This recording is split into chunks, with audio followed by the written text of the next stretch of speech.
Good morning and Shabbat Shalom.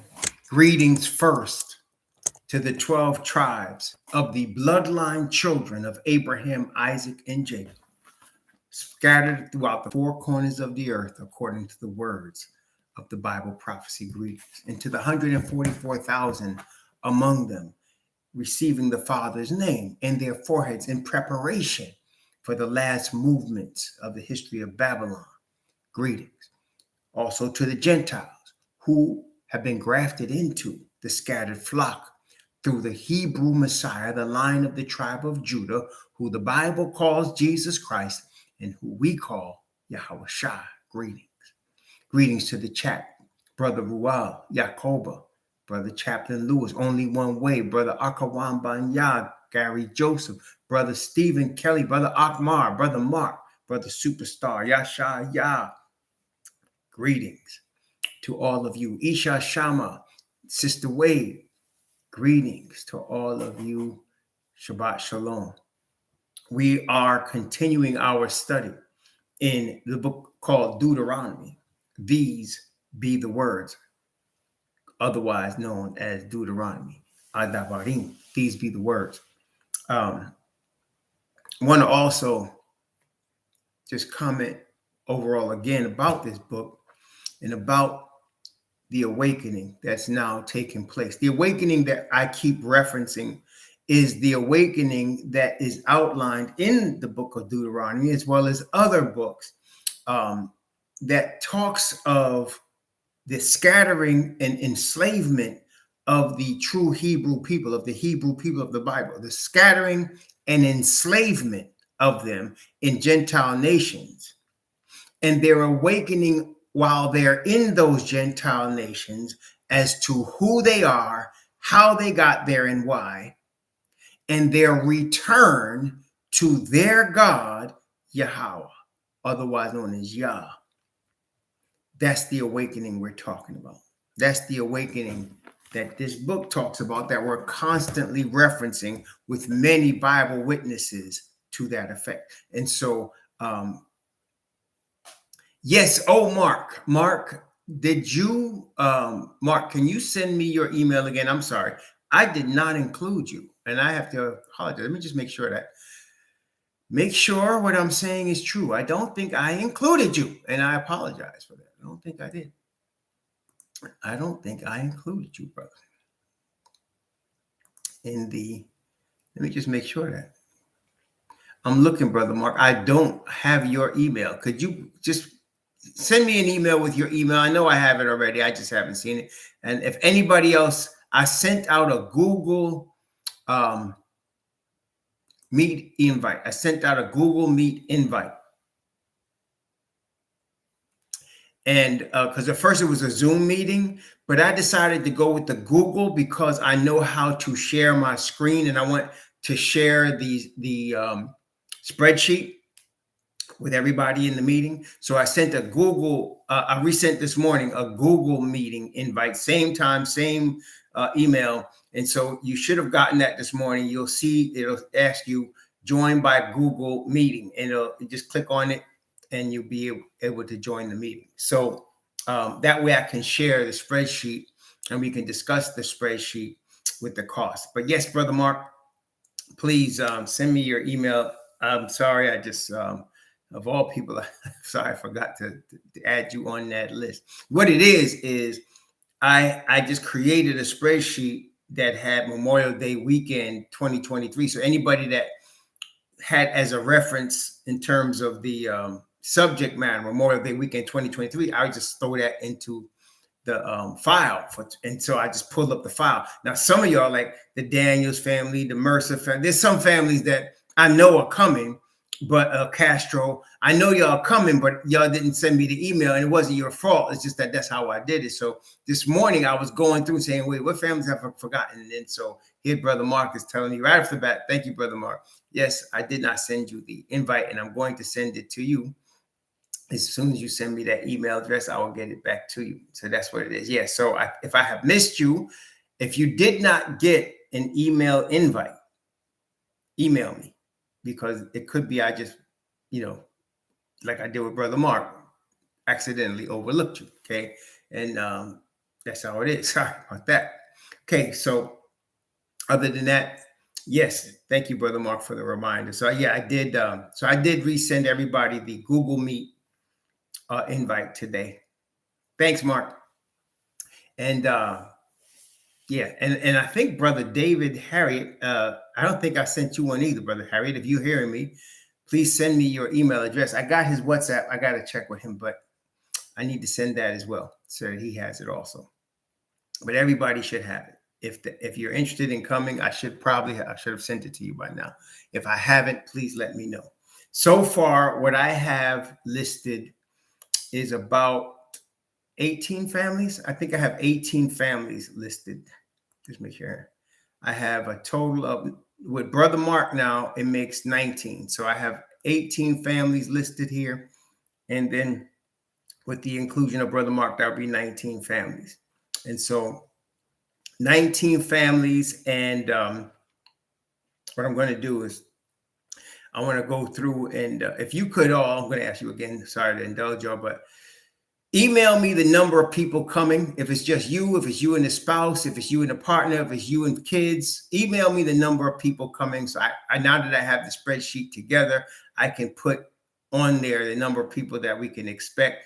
I'm estimating it to be about 50. And I'm just get a better, I want to get a better number. So if you guys could please send me that, email me Raw Hebrew Remnant 12 at Gmail.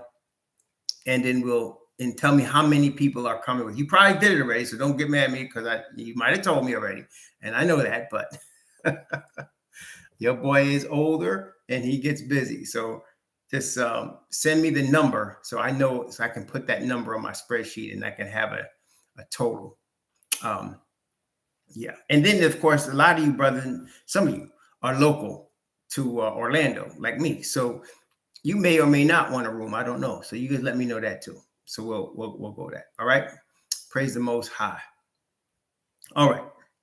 So yes, we've been studying Deuteronomy, and what I'm saying is the message of the awakening is why one of the reasons this study is so important. We studied Revelation and Daniel, and we'll continue to study prophecy because it's the prophetic utterance of the Bible that makes it different from every other book and makes it particularly pertinent to the Hebrews that are awakening now. It is the prophetic utterance. That's what makes it different. Now, as I mentioned last night, there's been a lot of brothers that have been awakening especially over the last, let's say 100, 200 years. Brothers been wakening up at different stages. And most of the brothers that have been awakened over time have tried to organize in some sense,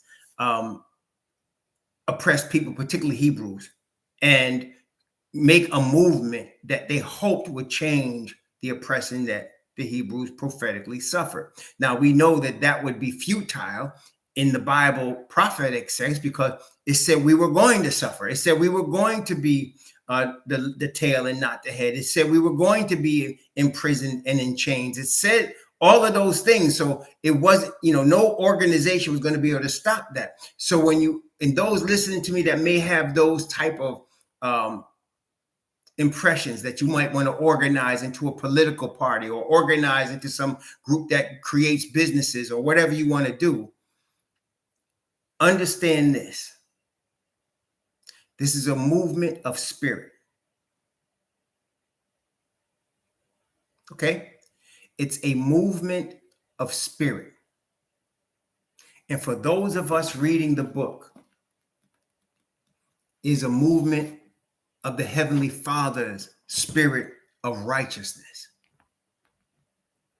So our deliverance is not going to come from marching to Washington. Our deliverance is not going to come by the organizing of a political party or by some political doctrine of socialism or communism or any other ism. Our deliverance is coming from our Most High, who created the Hebrew nation, who formed it himself, and who chose our ancestors. and us. That's where deliverance is coming. Now, you can believe or disbelieve. It's all about conviction. But for me, in the teaching that I've been given to teach and to preach at this time, that's the message. It is the message of perfect righteousness of the Father that is going to overthrow and overrule all unrighteousness. All. Okay? Father's righteousness is eternal. The Heavenly Father's righteousness is original, which means before there is nothing outside of him that can originate righteousness. Just like there is nothing outside of him that can have power to create life from non-existence. He gave us a sample of that in how a woman can bring forth a child. That's an example of creating something, a being, birth, and how animals can recreate. He put that there, but that was him showing us his power. So where no righteousness exists, there's unrighteousness. And when he gets finished with this work that he outlines in this book, there'll be no more unrighteousness. There'll be no more death. There'll be no more oppression. There'll be no more colonization or brainwashing. There'll be no more rebellion against truth. That is, and what we are dealing with now is our preparation as individuals and as a scattered nation for that kingdom, for that atmosphere. We're being prepared for that. Now, the kingdom and atmosphere is based in righteousness, as I mentioned, and that righteousness, as we've been reading in Deuteronomy, is based in the covenant given to Israel. That righteousness is based in that covenant, and that covenant is all important to the Most High because it represents him. It represents his character of righteousness. That is why the covenant is going to be and has been and will be attacked, misaligned. That's why it's going to be, people are going to and have been bringing doctrines and other books and other situations to try to bring confusion. That's why there's every effort being made to bring fanaticism, infiltration, destruction as much as possible, because that is the greatest fear. You see, brethren, we're at the end of the game now. And everything is on the table. So, and I'm making it as plain as I can. This is Father's righteousness versus everything else.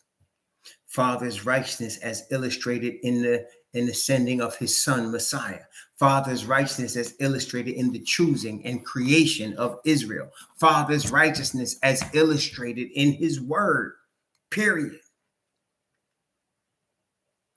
Versus everything else.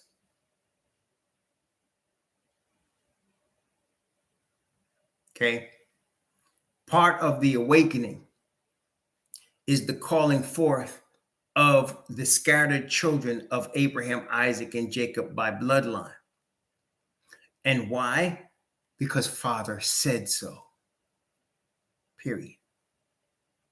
Because he said so in his word. Okay. Read your Bible. Start at Genesis. See, Bibles are now, King James Bibles, are now, you have the market. When you go look up Bible to buy, like if you're going to buy a Bible online, you go look it up, you're going to see dozens of different versions of the Bible. That's to confuse you. That's part of what we're talking about. That proliferation of various Bibles under the guise of we're going to make it easier to understand or clearer. That is to confuse you. The King James Bible is the one I'm talking about. King James, 1611. You can get that version if you could read that English from that time, or you can get more modern English of the King James version. It's been revised multiple times based on the English, but the translation is sound. The prophecies are still there. That's the book that I'm talking about.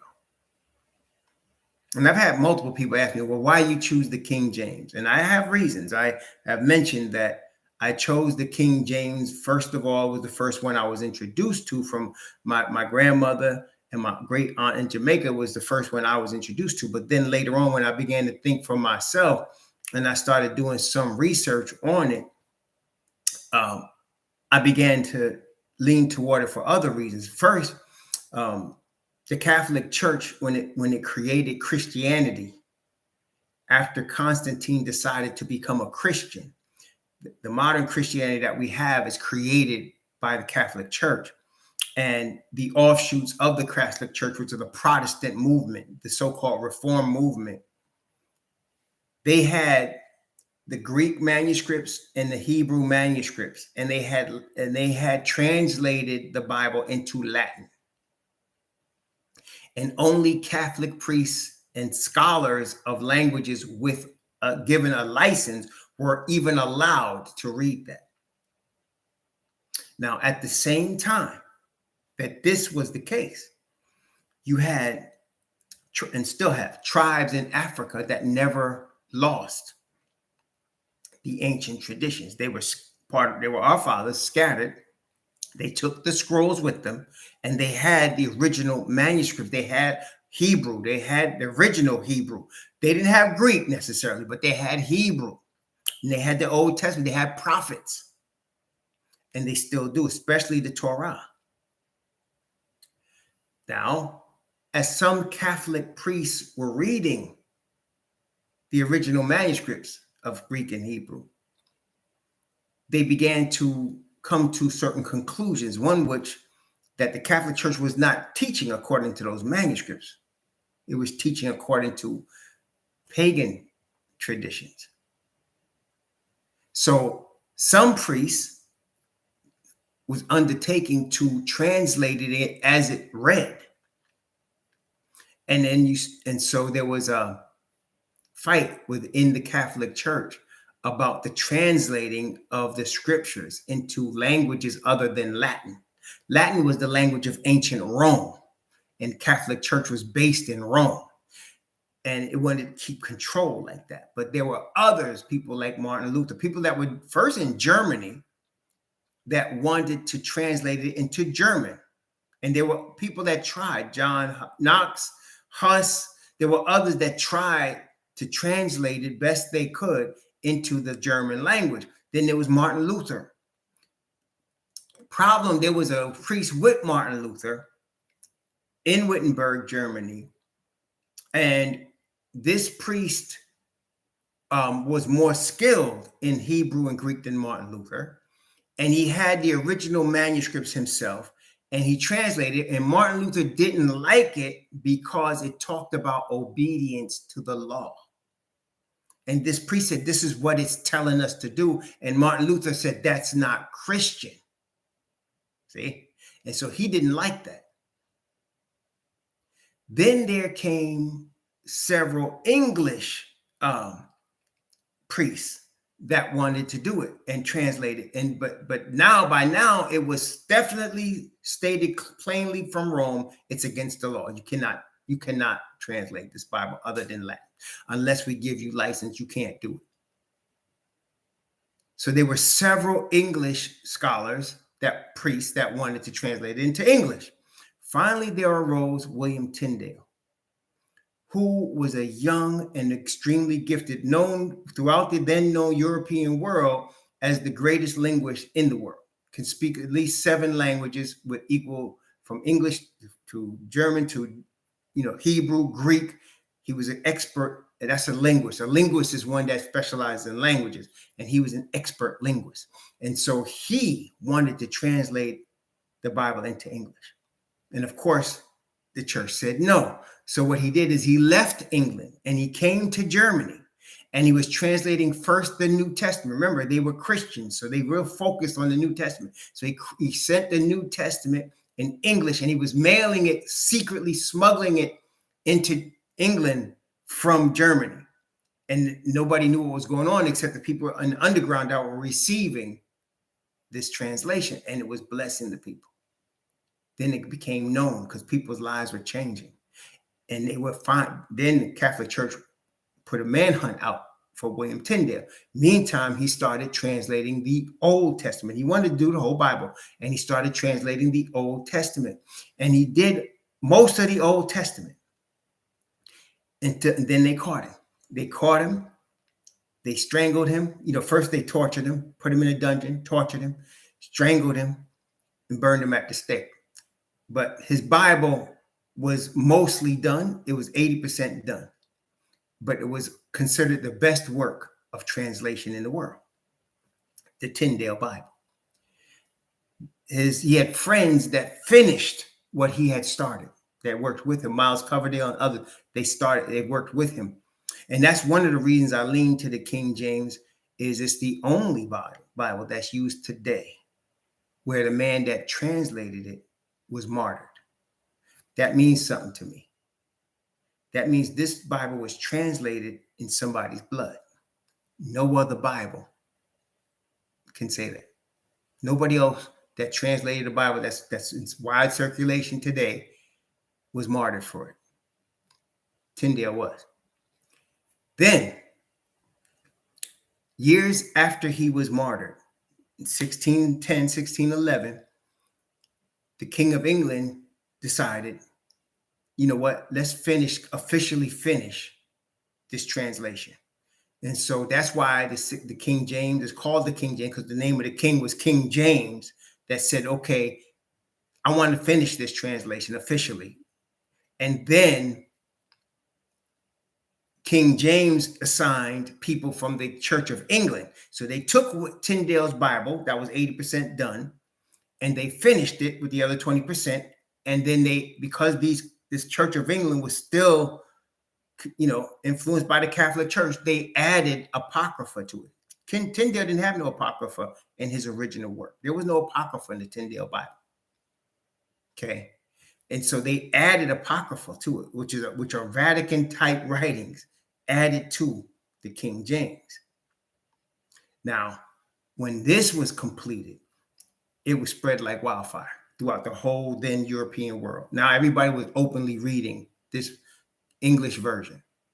Okay. And then they were translating that into other languages in Europe. But it was the English version that was spread. Now the Catholic Church was burning them as many as they could get. It was a battle. Okay, it was a battle. But the King James Bible spread so much, so fast. The Catholic Church, even the Jesuits, they couldn't stop it. They couldn't stop it. And that's why it's the most widely read and widely known of the books in planet Earth today, because it couldn't be stopped. Now, in the 1800s, having gained understanding that the Church of England added Apocrypha works to William Tyndale's Bible, they removed the Apocrypha from the King James. That was in the 1800s. They removed the Christian churches decided this was not the original work. This wasn't the Greek and Hebrew manuscripts. So they removed the Apocrypha from the King James, which is why you got what you have today. The King James of 66 books. That's what you got today. Okay, so then, the Jesuits brought out a Douay Bible, and other people, they started, so they couldn't stop the spreading of the King James, so they started proliferating the market with other translations. And they continue to do that all the way to this day. Just proliferate the market with as many under the guise of we're making it clearer, we're making it better, blah, blah, blah, blah, blah, blah. But there's no Bible rivals the King James. And that's of Yah, I believe. That's of Yah. He gave us this work to get us through to the end. And so when I hear people and I get people say, how do you know the King James is true? No, okay, now I know why you chose it, but how do you know it's true? What I tell them is this: read it. I've had people come in, why are you teaching that book? That's not for our people. And I always, 100% of the time, find out that person that said that didn't read it. which I find to be the height of hypocrisy. How can you translate a book that you've never, how can you criticize a book you've never read and then tell me it's not for our people when all the people in it are black? And you wouldn't know that because you didn't read it. But I get that from time to time. Why you pick this book and this book is not for us and blah, blah, blah, having never read the book. See, people like to repeat and chirp what they hear other people say. Okay. But when it comes to prophecy, eternal salvation, mine, I'm not going to just hear what somebody, I want to read, and I'm telling all y'all, read this book. I don't care how long it takes. Well, you know, I found out about Huey Newton. I was talking about Huey Newton last night. He was illiterate. Like, he couldn't read. He was brilliant, but he couldn't read. Until later in life, he learned how to read. He taught himself how to read. And it was hard for him. When the older you get, the harder it is to learn how to read when you don't learn when you're young, when you're 5 and 6 years old. When you get to be 20 and 30, it's harder. And he learned how to read and became a PhD. See, so with the Most High guiding your steps by his spirit, he will guide you. And this is what there's a scripture in another one in Psalms. And this is the first one. Like I said, I tell the story of the illiterate man I once met that learned how to read by the power of the Father's Spirit. And the verse that the brother that was with gave him was Proverbs chapter 1. Proverbs chapter 1, verse 23. Proverbs 1:23. Turn you at my reproof. Behold, I will pour out my spirit unto you. I will make known my words unto you. Turn you at my reproof. The Most High said, in other words, come back to him. Pray to him. Come back to your heavenly Father. And he said, behold, I will pour out my spirit unto you and make known my words unto you. See, it's again on him. So he's looking for us to be repentant and sincere and coming back to him and respect him as the Father. See, he ain't your buddy. He's your Father. He can spank you. And a lot of us have been getting spanked. That's called chastisement. Because some of us just stiff-necked and, well, a lot of us Hebrews, stiff-necked and hard-headed. We get that from our fathers. So he knows he's the Father. He loves us, but we should respect him. Okay? Always respect him. Right? I learned that my daddy, with all his faults, I respect him when I see him, and I give him the respect. Even if I may not agree, he may not know, he may be slightly ignorant in things, he's still my father. And I respect him. And I learned that with my heavenly Father. He's not your buddy. Okay? He's your Father. Come to him with respect and reverence and humility, and he will bless you. Because he loves that. He will bless you. He said, turn you at my reproof. Behold, I will pour out my spirit unto you and make known my words unto you. So read the Bible for yourself. Study it with your heavenly Father. Haven't I been telling you that, like, since you know me? Haven't I been saying that? Why am I saying that? Because it's not on me. It's on my Father. It's on your Father. Okay? Yes, he has ordained me to teach his word.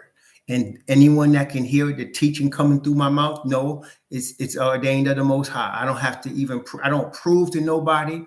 I don't argue with nobody. I don't fight with nobody about the word. I ain't never going to do that. I ain't going to debate with nobody. No. Either you catch it or you don't. That's what I love about the word and about the Father. It's simple, man. It's not complicated. Either you catch it or you don't. And he makes it simple. Okay? He makes it simple. Praise the Most High. So please read your Bible. Let your Father teach you.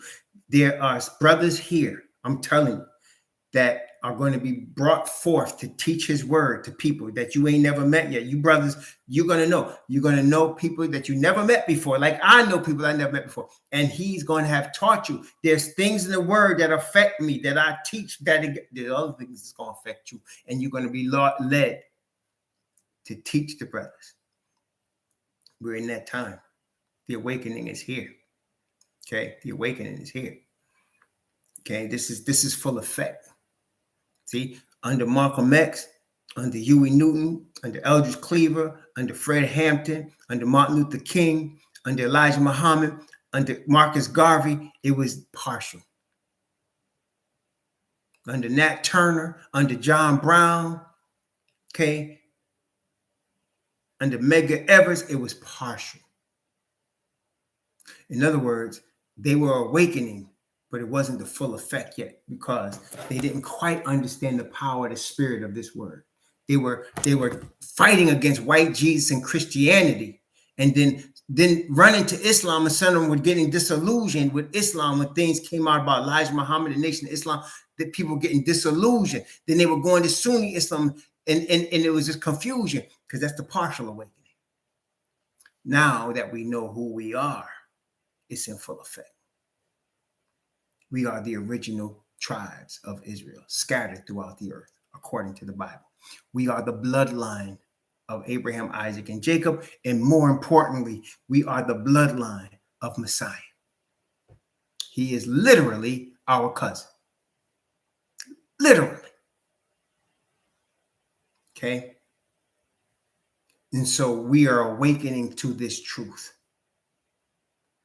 And we're coming from different aspects, Catholic Church, other Christian churches, Protestant churches. We're coming from different aspects. But the end result is this: righteousness. Righteousness and truth. That's the end result. Brother and sister, I'm trying to get this light right. Righteousness and truth. That's the end result. Okay? And it's going to be a kingdom of righteousness and truth.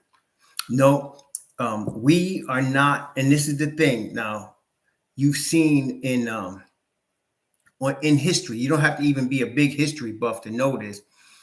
Every kingdom in the history of the earth became a kingdom after it overthrew other kingdoms or other people. Okay, that's how kingdoms rise and fall on the earth. So you had kingdoms that have been established to now, like we use the United States as an example. The United States became a kingdom after it came here and destroyed the Indians that was already here. The Hebrews that was already here came and destroyed and took over. And then once it established itself as taken over, it went and got more Hebrew slaves to come and build the joint for them. Once they built it and they got the wealth and they got the power, they went to other countries and took over. So that now you have places like Puerto Rico that is not a state. You have Philippines that is not a state. You have other places that are not literally states, but the United States controls them and everybody knows it. Okay, Okinawa, Japan. Guantanamo Bay, Cuba. You have places that they have gone, and while they don't own it officially, they control it or influence it. And every power that is a power did the same thing. Okay, always bloodshed with overthrowing of governments and powers. And why? Because the first rebellion was an attempted overthrow by Asatan. That's how this all started. It was an attempted overthrow by Asatan of Father Yah. But of course, as we are now awakened, we understand that is a futile and empty attempt. How could you attempt to overthrow the Father of all, the creator of all? But that's what he did. And so ever since then, every power is a result of an overthrow or destruction of a previous power.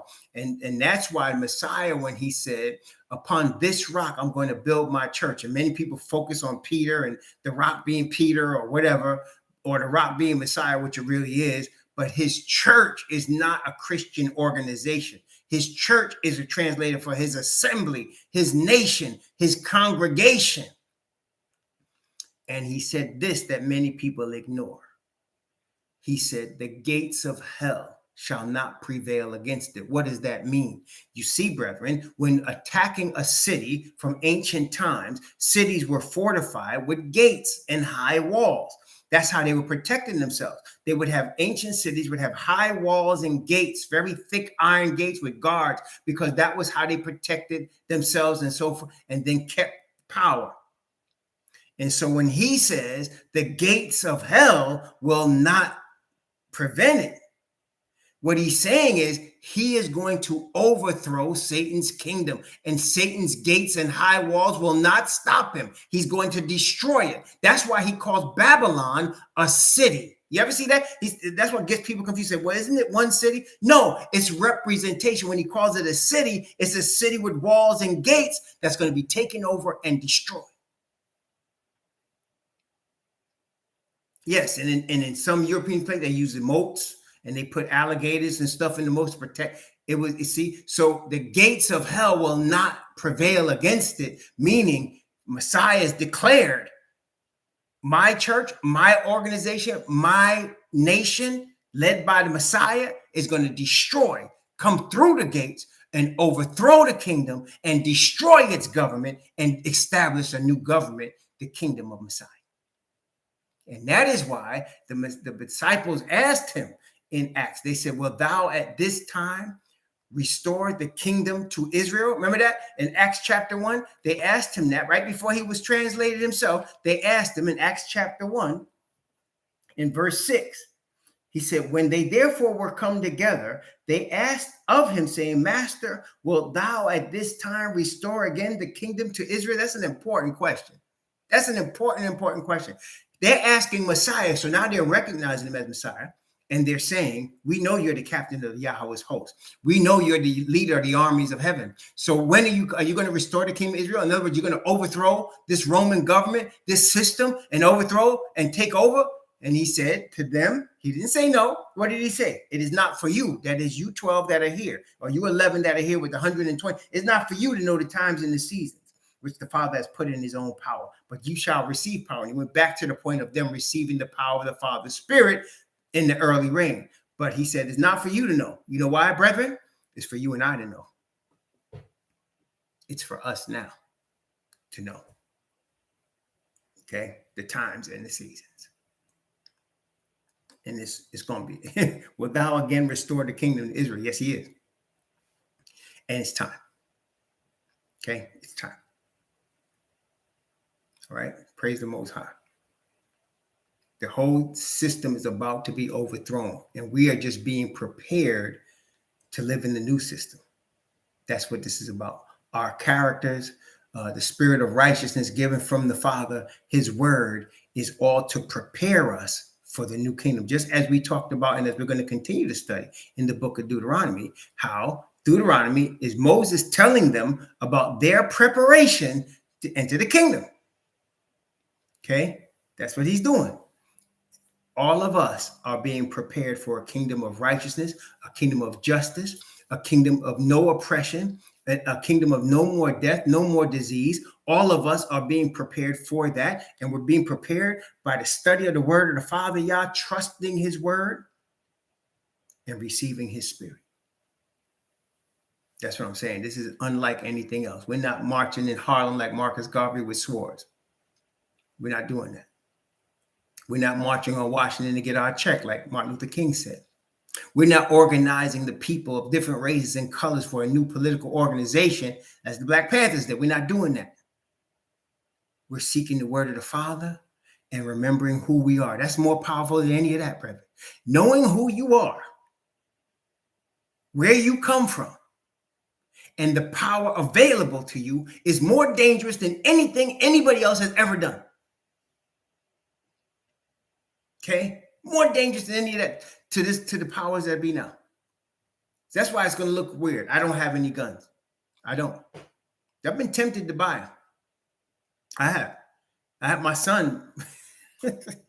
My sons have them, and I mean, I don't, but I just the Most High. I don't have them. My sons have them though, and I ain't arguing with them about having guns. One of my sons is a little too carried away with them, but yeah, I love him. But I don't have them. And why I brought that up is you're going to see me get arrested. I'm going to be a leader of a cult, they're going to say. And I'm not going to have any guns. I'm not going to have marched anywhere. I'm just going to be teaching from this book. Okay. And why? Because the weapons of my warfare are not carnal. Okay. Not carnal. And don't think, listen, if somebody enters my house, there's going to be a problem. I mean, somebody, somebody that I didn't invite trying to hurt or rob. I ain't gonna front. I ain't gonna say, "Oh, brethren, no. There's going to be a problem." Okay, but I'm not looking for a problem. Okay, I'm not looking for a problem. You understand? I'm not looking for a problem. But just the message of the power of Father's righteousness, just the awakening itself, is a problem. It's a problem for them, not for us. It's a problem for them. Just like the 7 last plagues are not a problem for us. The 7 last plagues are not our problem. Just like they weren't our father's problem in Egypt. The 7 last plagues wasn't our father's problem. That was Egypt's problem. The 7 last plagues. That was Egypt's problem. Okay. The 7 last plagues here, that's not our problem. That's their problem. Okay. And we become their problem when we're with the giver of those plagues. You understand? You got to understand, brethren, who you are, why you're here, and what it all means. Who are you? Who are you? Why are you here? What does all this mean? You have to understand that. You must understand that. Otherwise, you're going to be confused and lost. Father Yah will give you the understanding, but you have to approach him. He will give it to you. If what I'm saying don't make no sense to you, ask your father. He'll go ask your dad. He will tell you. Okay.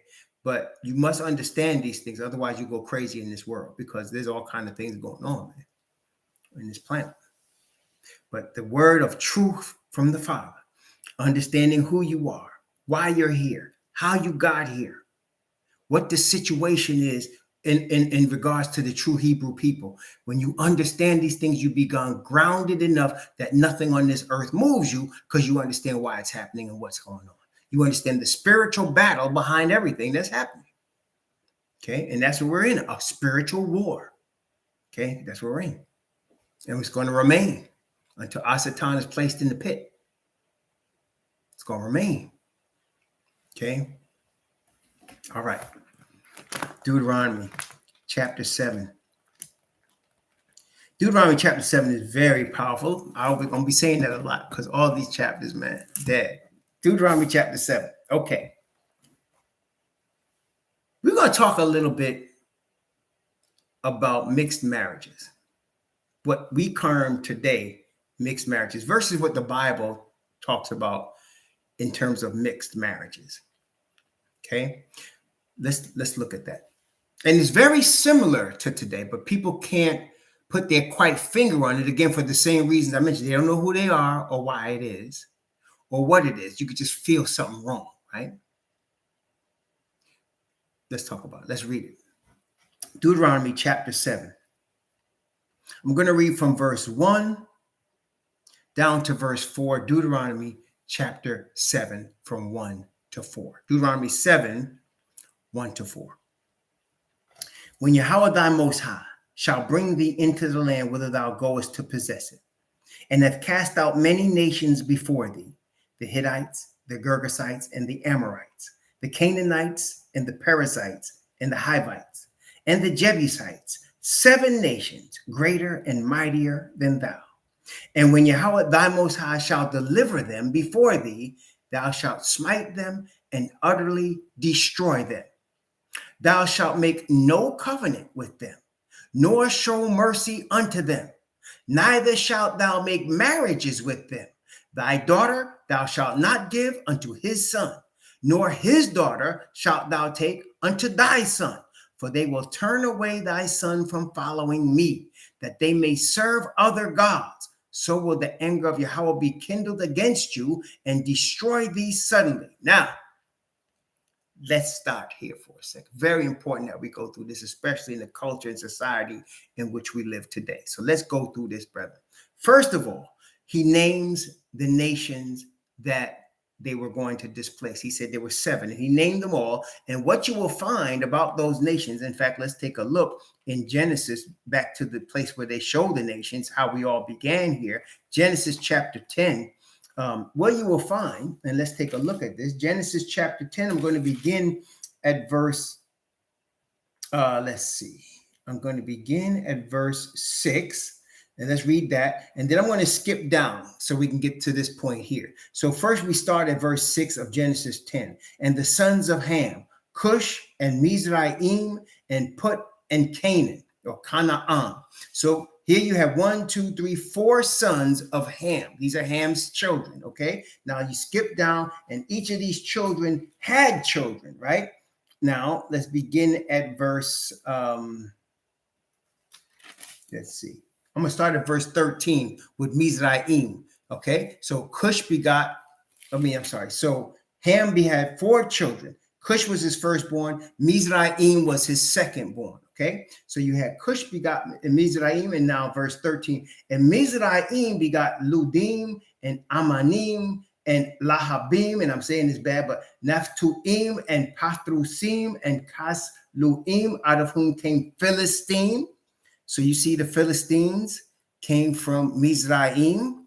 Mizraim is another name. If you look it up, you'll see this word, Egypt. See, the land of Egypt was named by the Greeks. But before that, it was not called Egypt. It was founded by this man here, Mizraim and Ham. Okay. And Caphtorim and Canaan begot. Now you're going to go verse 15. It's Canaan, who is the youngest son of Ham. And Canaan begot Sidon. You heard of Sidon. And Heth. And Jebusite and the Amorite and the Girgasite, the Hivite and the Archite and the Sinite and the Arvadite and the Zemarite and the Amathite. And afterward, there were families of the Canaanites spread abroad. So from Canaan, and you had all of those nations that Israel was displacing. So Canaan was the son of Ham. So from Canaanite, now, of course, even Christian scholars acknowledge that Ham is the father of the dark races. That doesn't mean they weren't black. They just weren't dark, like black dark, like blue black. That's where Ham people came from. Okay. And so what does that tell you about Canaan, his youngest son? And about Canaan's children? What does that tell you? So you had Mizraim, who's the father of the Philistines, and you had all these other nations who Canaan is their father, and both Mizraim and Canaan were children of Ham. Where we talk about what the name of the place they live at, called what? Africa. Wait, what was the name of the place they live at called? The Middle East? Was it called the Middle East? No, it was called what? Africa. There was no Middle East in the Bible. And in fact, there's no Africa in the Bible. It's the land of Ham. That's what the Bible calls it, the land of Ham. Okay. Praise the Most High. All right. So all of these nations that Israel was going to displace and take, according to the prophetic utterance, starting with Noah and going down, these nations were children of Ham. Okay, different children of Ham, Mizraim's descendants, and of course, mostly Canaan's descendants. So now they were taking over this land. Now, he said, and when Yahweh shall deliver them before thee, thou shalt smite them, destroy them, make no covenant with them, don't marry them. And he said, don't give your daughter to their sons, and don't give your sons to their daughters. Now, so we know they were black people. So were the Israelites. So it wasn't the skin color that the father was determining, don't marry these people. Do y'all understand that? I want to make sure before we go forward, you get that part. It wasn't the skin color why he said, don't marry these people. Don't have children with them. Don't mix with them. Right. It wasn't their skin color. What was it then? He said, for they worship other gods, and they will turn away your children from worshiping me.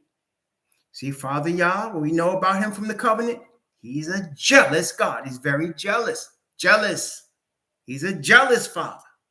So he's not about you even entertaining another God. And so he told them, don't marry with these people because they worship other gods, and they'll turn your children to these other false gods. And I don't want that. So he's no. So What does that have to do with us today? What we call mixed marriages, and this is how it really started. Caucasian people was trying to teach us that they were superior. They're the ones that came up with Caucasoid and Negroid and Asiatic. They came up with those names because their scientists started off with the premise. The hypothesis was from their German scientists started off with the hypothesis we're superior. And so from that, they took their skulls and they said, okay, this is the superior skull. And they were comparing it to everybody else's skull and trying to bring forth more theories as why they were superior and the other skulls were inferior. Okay, based on the shapes of skulls, which is why when they found out the Negro, even though he was black, had a different skull shape than people from Africa, than people that were original Hamites. They had a different skull shape. But they all figured that the Caucasoid was the superior skull. And so they were trying to tell us that they were superior. Okay, tell the world. And they were ruling the world according to Bible prophecy, children of Yafet. So because of their rule, they felt like, okay, since we're superior, that was the premise, we're going to make everybody superior, know that we're superior. And why? By science, right? So-called. So with that understanding, they began to say, we don't want to mix our seed with inferior humans, especially Negroids. We don't want to mix our superior seed with them. So then when you're especially in the United States and you had couples that were black and white get together, they call it what? Mixed marriages. And they started making names like they call it what? Mulatto. Mulatto. Now in the Bible, you have examples. No matter if it's the father or mother is a Hebrew, the child's a Hebrew. The child's a Hebrew. I know somebody said, well, you got to be by your father. Well, they went lineage by the father. But they had places where it was the mother was the Hebrew and the father wasn't, like Timothy. And he got circumcised as a Hebrew, right? Or Hiram, whose mother was a Danite and his father was a Tyre. He was a Hebrew. See? So you still get that. But when the Bible calls it mixed, as you will see when you read Nehemiah and when you read Ezra, when the Bible calls it mixed, it's people that are mixing two cultures with different gods. It's not skin color. A Hebrew mixing with some other nation and worshiping their gods. And what really made Nehemiah mad and Ezra both was that they would have children with these people and their children could not speak Hebrew. They would only speak the language of the foreign god. And they were very angry about that. Couldn't speak their native tongue. So they had them divorce those wives of the other gods. Now, again, let's bring it to today. We are all. Yafet runs the earth, y'all. Yafet is the head of Babylon. Satan has chosen them as the head of Satan, has them as the head of Babylon, European. This whole earth has a Eurocentric flavor to it, the whole planet. Every place that's called developed is called that partially because of the influence of the Eurocentric culture. You can't deny that. Okay? Even the languages, you have two main languages in most developed nations, English and Spanish. They're both European languages. They come out of Germanic tribes. You understand that? That's the language, that's the same. So now, but even within it, you have a black culture, you have a Caucasian culture, you have a Hispanic culture that's really Northern India, that's really Indian culture, right? And so you have, like, when you go to the Caribbean, you can, you have people from Dominican Republic and Haiti and Jamaica and Cuba, and they have certain things we all do alike with beans or with plantains or how we make food, and there's similarities in how we move to our music, and it's our music. So we have culture that's ours. You understand? There exists a culture that's ours, that we in the culture understand, but that Caucasoids may not understand because they have what? Their own culture. They have a different culture.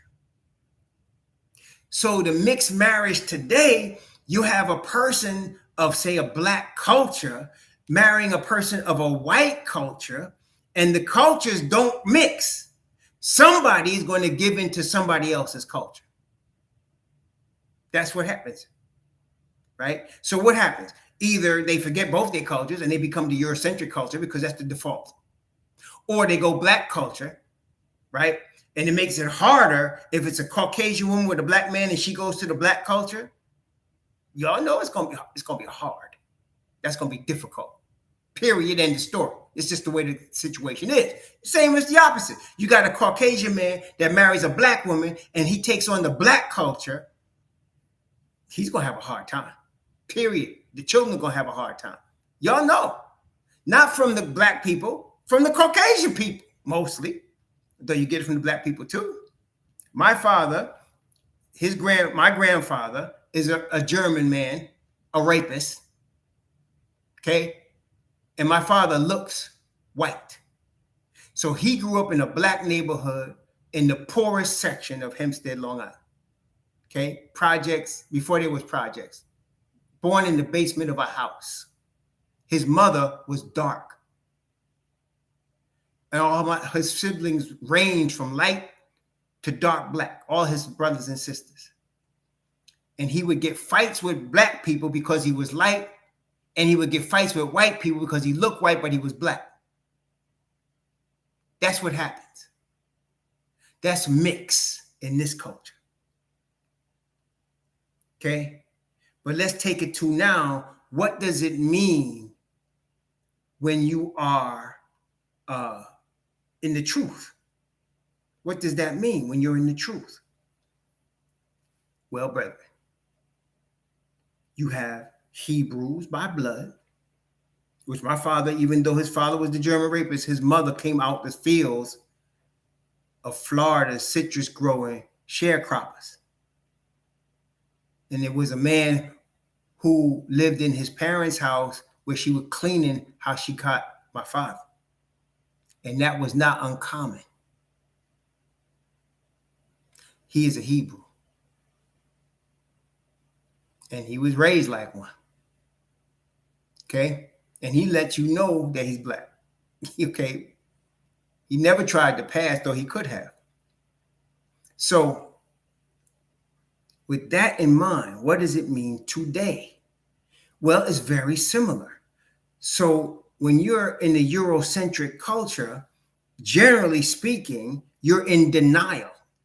That's part of the Eurocentric culture. You have to deny that you killed all the Indians and took this land, and you really didn't take it by discovering it. You got to deny, what you did to us in slavery is affecting us and affects society. Now you got to deny that. You got to live in denial. So when somebody marries into the Eurocentric culture, you're in a culture of denial, a culture under heavy guilt. And that's why some of us feel funny when we see it. Not that I can't say anything's wrong with it per se. It's two human beings. If people fall in love, that's it, right? Care what color they are. But if you are denying your own people and culture and embracing a culture that denies what they did to your people or denies the effect, you can't tell me that's not going to bother people. Y'all hear what I'm saying? I'm trying to be real with you. You hear what I'm saying? You can't tell me that's not going to bother people. And you also understand the opposite. When you see people of the Eurocentric culture embrace the black culture and embrace what their fathers have done, we feel good about that. We like that. That's why there was a few years ago, a woman that was Caucasian and denied who her family was and claimed to be black and was teaching at a black college in D.C. Howard. And it came out, her parents and family came out and told everybody, she ain't black. This is where she come from. This is who she is. And black people were angry at her. And I didn't understand, why would you be angry at somebody that loves y'all so much? She want to emulate y'all. She wished she was y'all. We are the most maligned, the most bad mouth, the most underpaid. And this woman saying, I want to be like y'all. And people, I didn't understand, why were people mad at her for that? I didn't get it. I still don't get it, honestly. I forgot her name, but I still don't get it. She wants to be us so bad. She wanted to change her whole identity. Pick a man that she loved, an old man, call him her father, wanted black children. What's wrong with that? I don't know. I don't know why people were offended at that. I don't get it. I really don't. But we like that because that's, even though it's mixed, it's accepting. And brethren, the truth is, man, let's be honest with it now. When you're in Puerto Ricans, I'm using the Puerto Rican example because my experience with them, obviously, or you with black people and you grow up in neighborhoods with them, or you grow up around them, you might have a hard time if you're a different culture, if you're Caucasian at first, but they're going to eventually embrace you. You're going to be embraced and accepted as part of the fam. That's just how it is.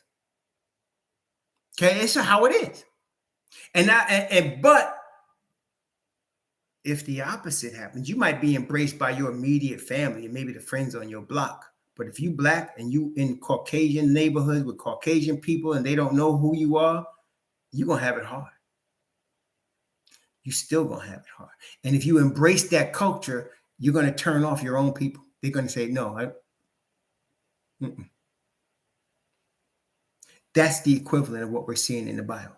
So the problem is not a person that's white marrying a person that's black, or a person that's Asian marrying a person that's black, that's not the problem. The problem is who we worshiping. What's the culture?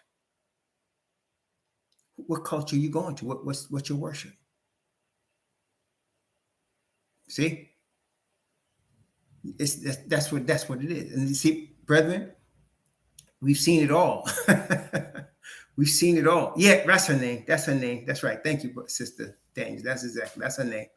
I don't understand what the big deal was to me. To me, they made a media speculative. I think the media run by the so-called money changers, them people, I think they wanted to make it a spectacle of her and dog her like that.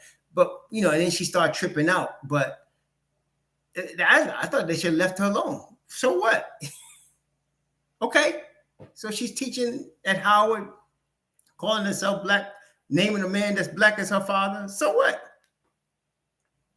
She's joining forces with the downtrodden. Okay? Period. But that's exactly right. And so the thing is that media tries, what does Asatan try to do? What is one of his tenets, right? Divide and conquer. That's an old one. Divide and conquer. Brethren, as we are coming into this truth and know who we are, what we're really saying is that the unequal yoke situation is when you are joining up with someone that is not of your faith, not of your culture. Because with us, the culture is the faith, right? That's the culture. The culture is the faith, the Israelite faith, who we really are, where we really come from, all of that. The whole slavery thing is what's helping us awaken to who we are. So now that's part of our history. That's part of our culture. That's part of how we got here. There's a lot of foods and music that were developed as a result of us not having anything because we were coming out of slavery and being, the poverty stricken. Some of the things that brethren knows how to cook that other cultures don't know nothing about is because it was out of necessity. That's the culture. So you can marry whatever skin color is irrelevant. What's relevant is, what are you worshiping? What is the culture? What are you embracing? Is that person coming into this Hebrew Israelite truth? Do they know who you are? Are they embracing Yah in that culture? See? And brethren, nothing for nothing. Nothing for nothing. I'm not trying to down anybody, you'll know that. Even the well-intentioned can sometimes still not understand. I have one of my best friends, this sister, I call her my sister. She's a Caucasian woman. I've known her for 20-something years. When I was hungry and I was trying to support my family on straight commission, which I did for a long time, she used to feed me. She used to come at night and give me food. And I never forgot that. And, if I talk to her to this day, I'll call her and she'll say, "You need something?" And I'll tell her no, because she'll give me what I need, whatever. And I know she will, but I never ask her but she doesn't understand the culture. See, she just doesn't. And it's because she was raised in the Caucasian culture with a well-to-do Caucasian people. That's just how it was. Genuine person. And I always thought, and this like, how could I say this? Any healthy male that's a heterosexual is going to be attracted to a healthy female. There's nothing wrong with that. You don't have to act on that. Okay. You're a man, you have women that are friends, but don't act like you never thought about what it might be like. But with her, I could honestly say, no. We worked together, and I told her, I said, "You be the type of a woman that I'll be going to jail for, because I'll be done broke your neck." I said, no, that would never happen. So I can embrace her as a sister and not even think about anything else, because she just, she's used to getting whatever she wants when she wants it. She's used to leading men. These soft white dudes. And I told her, you could never be with a brother. You couldn't do it. It won't work. So, but I love her. She's a great friend of mine. See, so there's some people that are well-intentioned, but they just don't understand. It's because of where they come from, how they raised, their culture. It's just a different thing, brother. Okay, even though they want to help, it's hard. It's difficult. Unless you've lived it, it's difficult, right? Unless you've walked in the man's shoes, you don't know. You could think you know, but you don't know. Right? But y'all understand what I'm saying, right? Y'all understand what I'm saying. But that's what I mean. So when the Bible talks about not giving your children to marry these heathen, that's what you're dealing with. You're dealing with a different culture. You're dealing with obviously worshiping of a different God. And again, as the Hebrews, we understand there's only one God. Yah. There's only one. And he's only chosen one people. These are basic understandings that we have as Hebrews, as awakened Hebrews. He's only chosen one people, right? There's only one God. He has one son, Messiah, captain of his host, sacrifice for sin. We understand this. We understand there's going to be a kingdom on this earth that's of the Hebrew leadership of Messiah and David. We know that. Okay, that's coming. These are basic tenets. These are things that anybody that we want to be with would need to understand. Otherwise, your relationship is going to be difficult. You're going to have a difficult situation. Okay, somebody's going to have to compromise something of themselves in terms of culture and belief. It's much easier when you're on the same page as far as culture and belief. Does that make sense, y'all? That's why even people that are of like different faiths, whatever, the Catholics or the SDAs or the Jehovah's Witnesses or people that are from India that are both Hindu, they stay together longer because they have a common understanding of what they believe. Okay, so their divorce rates are a little lower than the common population because they have a basic understanding together of their culture and what they believe. Okay, so that's important. And that's what it means. The Bible talks about mixed marriages. That's what we're dealing with there. Okay, mixed marriages. That's what we're dealing with. We're dealing with the culture and mostly the God of the culture. Okay, Eurocentric culture, their God is a white Jesus. Or there's a lot of Europeans that are Muslims. So you have Muslims and you have white Jesus. That's their culture, a lot of the culture. Okay. It's a lot of culture. So I'm hoping that we get some understanding, some learning, about what it means to be in a mixed marriage according to the word of the Most High, not according to man. It's very similar, but for different reasons. Very similar, but for different reasons. Okay. Anyway, we're going to stop here. We're going to come back. It's 12:42 Eastern time. We're going to come back at about 1:30 and continue in Deuteronomy chapter 7. Praise the Most High.